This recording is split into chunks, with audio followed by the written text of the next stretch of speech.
Okay na ka? Thank you. Pasado alas 7 na ng mga oras na to mga koys at pinasukan tayo ng booking papuntang Turbina. Okay na ma'am.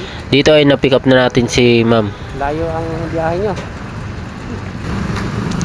Medyo matraffic nga lang pala sa mga oras na to mga koys.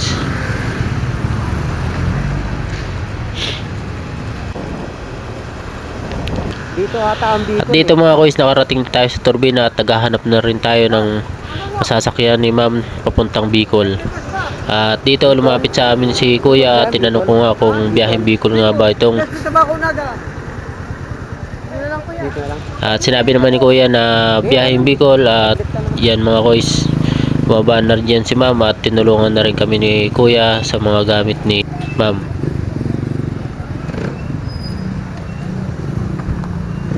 Kasama ka pa pala ma'am. May kasama ka pa pala.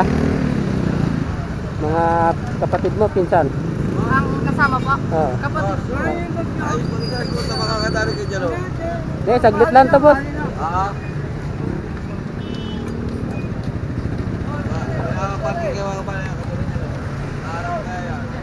Ito na.